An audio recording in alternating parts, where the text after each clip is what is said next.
Hello, good morning, good afternoon, good evening, wherever you may be. Um, Today I'm going to talk about three books, a trilogy, sort of. Um, and it's taken me a little while to kind of digest because two of the books I've read many times over the years since I was a child, and the last book in the trilogy I only read recently. And those books are The Weirdstone of Bryce Singerman, The Moon of Gomrath, and Boneland by Alan Garner. For those of you who may not know, Alan Garner is a British writer. He was born and raised in Cheshire, uh, in the town of or village of Alderley, next to the Edge, which is quite a significant um, piece of geography in the UK. Um, and he still lives there, and he's lived there most of his life when he wasn't at university. He lives quite close to Jodrell Bank, which, put a pin in that, will be important later on. Um, the first two books, The Weirdstone of Bryce Singerman, this was Alan Garner's um, first book published. This was published in 1960, and this one is a Lions edition. Pretty sure it was always printed by,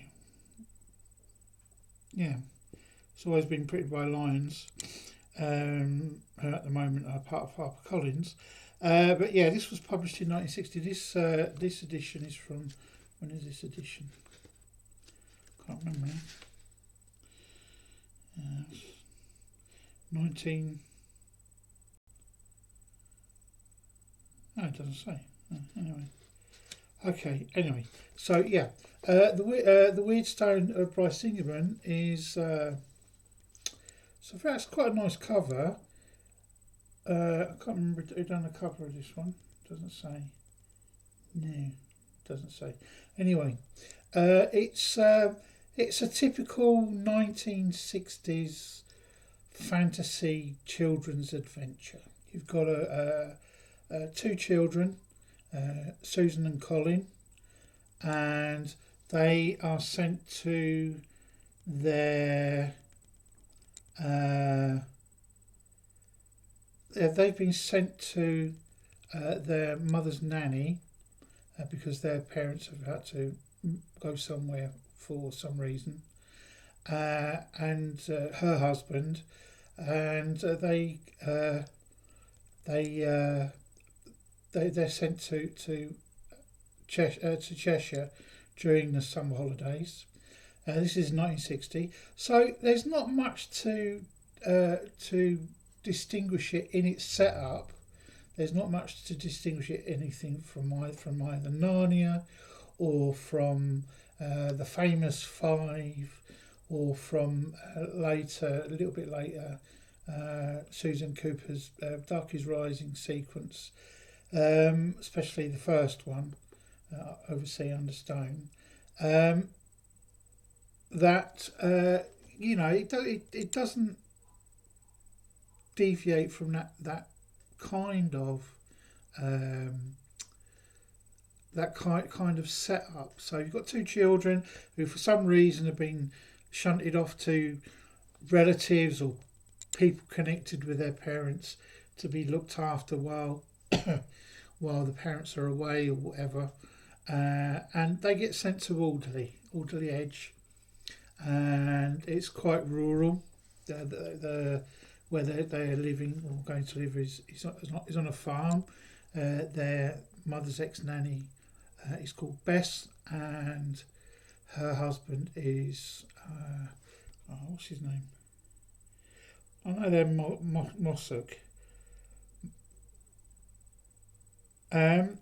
However, during their stay on the edge, they get drawn into an adventure that involves dwarves, elves, and a wizard, and sleepers who sleep under the edge. And the Weirdstone by Singerman is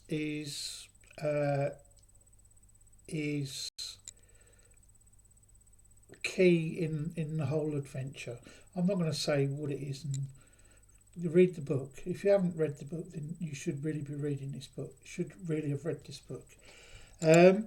So it's the wizard is normally called Cadelian, but it could be just as well. It could be Merlin. Alan Garner is steeped in the history of the Edge and Cheshire and England. So I mean, Cheshire is I mean, I think that we can say that part of England, especially or the north of England, or the north, is steeped in not only Celtic fairy tale and myth, but also Viking fairy tale and myth. So it's something that that he knows about. He knows the myths and legends. I remember, or I saw an interview. He was interviewed by his daughter, and he was saying, that he was waiting for the right stories or the right idea to come along before writing the story for his other books. I think he was talking about Treacle Walker at the time, and this, I think he'd absorbed all this lore, this folklore. We see more of this come out in things like Elidor and the Owl Service, but also he was a very scientific, or he is a very scientific man. He was thinking of ideas long before people were applying them to fantasy and science fiction nowadays. I mean, he was thinking like Redshift. One of his famous novels, Redshift. I mean, we all know what Redshift is in science, but he was thinking about the quantum mechanics. Quite near to where he lives, he saw the erection of the Jodrell Bank array, and he lives quite close. He can see Jodrell Bank from his bedroom window. So there's all this. It's myth and legend and speculation. But it reads like a 1960s kids' adventure, fantasy adventure. To say, it's like Narnia, not as twee as Narnia. Like Suzanne Cooper's Dark is Rising sequels, like any amount of children's fantasy around the mid-century. Even in the early part of the 20th century. He followed this up with this book. This is rather a marvellous cover, The Moon of Gomreth. This is by Collins Voyager, and it's by David Wyatt, that one. This one was first published in 1963, so it came out quite quickly after the Weirdstone. Okay, so this one also is with Colin and Susan. They unwittingly rouse the old magic from its slumber. The uncontrollable ferocity of the wild hunt is unleashed upon the world once more. Soon they are inextricably caught up in the struggle between the wizard Cadelling Silverbrow and the evil Morrigan. Both the children too are in great danger. The strength of their courage will determine whether or not they survive the ordeal in store for them. So yeah, this came out 3 years after the Weirdstone of Bryce Singerman. I read both of these books when I was not a child. I think I was about 12 years old. So I'd have been about the age that the children in it took place. I was turned on to this by, as I was by a lot of fantasy, by a family friend, and I must say that these are two of my most favourite books in the world. They're books that I've reread over the years. I've managed when I moved abroad, and it was difficult to get books. These were two books, along with the Dark is Rising sequence. These were two books that I managed to get hold of and keep with me there. So I've read them a lot over the years. They often were comfort reads, and I have a high regard for Alan Garner. I've read other books of his. I love Elidor, Redshift, The Owl Service, all his the children's books, as it were, are favourites of mine. I mean, I have Elidor. I don't have Redshift with me. I'm going to need to reacquire that, and The Owl Service as well. But yeah, I mean, they're not difficult to get hold of. Very good reads. Redshift is really interesting. The Owl Service is very spooky. It's kind of proto folk horror, if you like, or it's YA folk horror, if you like. But I mean, these were labels that we didn't have for them. They were just books, and they're very good ones. But my favourite are these two. Always have been, and in my mind always will be. But yeah, the big but. I don't know if I can go back and read them now. I hope I can, but whether I would be able to read them in the same spirit, I'm not sure. Because I recently read Boneland. Okay, so this is the third in the trilogy. If the sleeper wakes, the dream dies. So this is the third in the trilogy, and it was written or published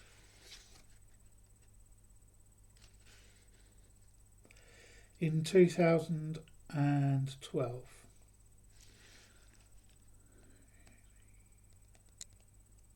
So nearly 50 years after the second one. It's a very slim copy. It's only 149 pages. It took me a couple of days to read because I kept putting it down. And it's not a children's book.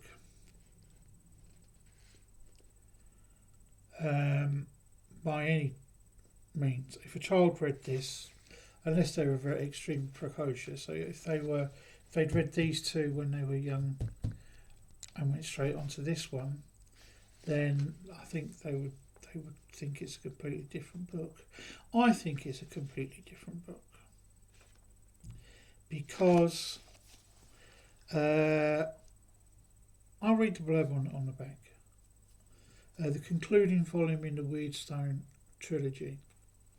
So Professor Colin Westerfield, we never knew the surname of the children in the first two books. Professor Colin Westerfield spends his days at Jodrell Bank using the radio telescope to look for his lost sister in the Pleiades. At the same time, and in another time, the Watcher keeps the stars above the earth. Before the age of 13, Colin's mind is a blank. After that, he recalls everything, every minute of every hour of every day.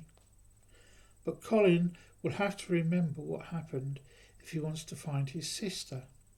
And the Watcher must find the woman, otherwise the skies will fall and there will be only winter, wanderers and the moon.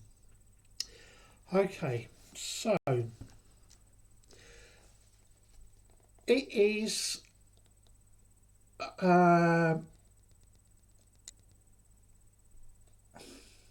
it's not a sequel. This is not the third part of a trilogy. This is its own thing. It can be considered part of the trilogy because I think that's what Alan Garner envisaged for this. But I'm not going to tell any secrets here, but Colin Westerfield is a nut, a genius.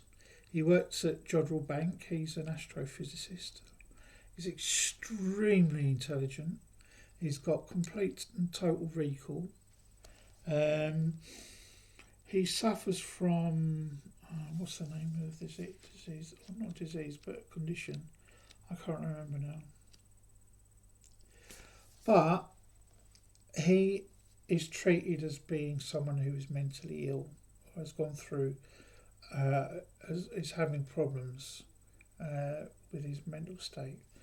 And okay, that's fine. And he's looking for his sister in the Pleiades. The thing is that you've got this modern day story where he's an adult and he rides his bike, and I suspect that the bike rides that he goes on are ones that Alan Garner has been on in his life, because he used to be a cyclist.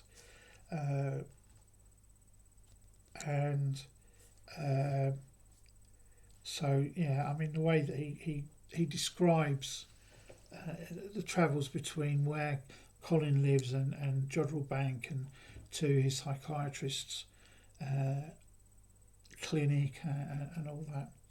So yeah, there are no wizards, there are no dwarves, there are no Morrigans, maybe, who knows.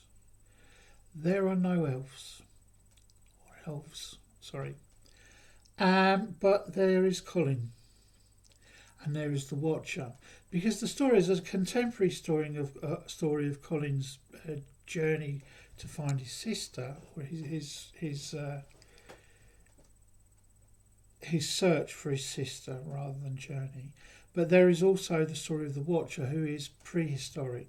He's pretty much Mesolithic, I think, or something like that. But it's a very shamanistic part of the story, and I'm glad that I read this now. After, I mean, one of my most favourite writers is Robert Holdstock, and his Mythago cycle of books, especially Lavendis, the second one, which I think is a masterpiece. But Holdstock, in his books, he goes through all this shamanistic stuff, and it can get pretty esoteric at times. You need to have your wits about you and have a little bit of nous about, the history of myth and magic in especially in the British Isles, but certainly around the world, where shamanism is something that's practiced in most cultures. In this book, it's very much like Robert Holdstock. I felt I was reading a Mythago story. So that was interesting. I love the book. I can't stop thinking about it. I cannot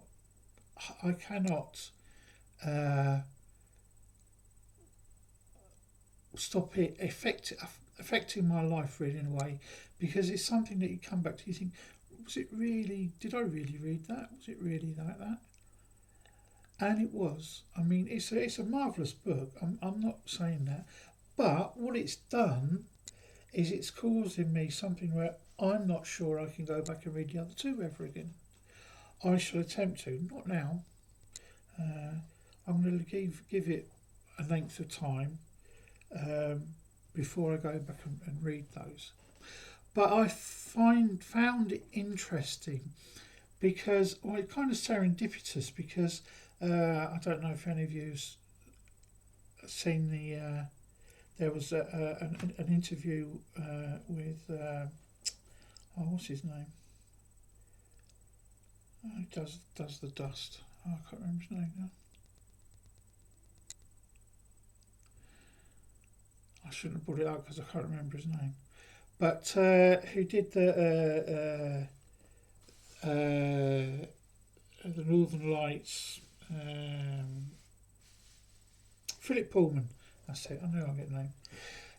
Philip Pullman was recently interviewed, and he said that he hates. He said that C.S. Lewis cheated with his Narnia books when he killed everybody at the end. And to be quite honest, I would have to agree with him. I think C.S. Lewis is a cop-out at the end of the Narnia books, and everything went back to a status quo, a happy ending, when everything's not a happy ending. And nothing illustrates that more than this book.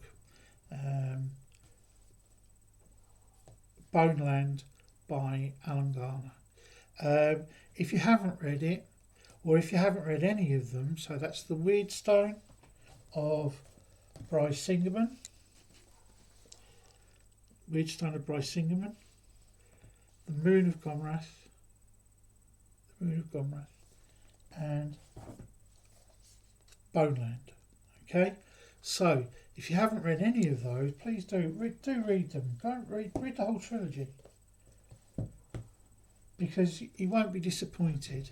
I started off with this by saying that they were very much in the mould of Narnia and The Dark is Rising sequel to that. But even in The Dark is Rising, because The Dark is Rising, the first book, Oversea Under Stone, you've got this.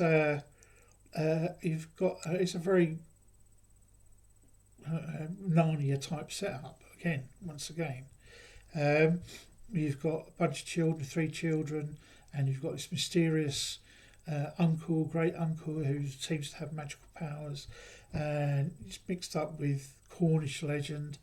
And then the second book in the sequence, The Dark is Rising, is different. Is a more folk horror. It's very dark. It's very spiritual as well. And then in the third book it goes. So, there is precedence in English fantasy. And these 3 books, I feel, are a cornerstone now.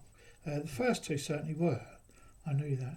And he's just added Boneland to that as well. So, yeah, if you read anything by it, I mean, he's done Thurs Bitch, Bag of Bones, Treacle Walker, anything that Alan Garner's written, as well as in adult literature, because he doesn't distinguish, I don't think. Please pick him up. But these 3, you certainly should pick them up. Okay, I shall leave it there. I've been waffling on for far too long. And I hope everyone's doing okay. I hope that you're all getting ready for the summer and that everything is looking hunky-dory. Until next time, keep on reading.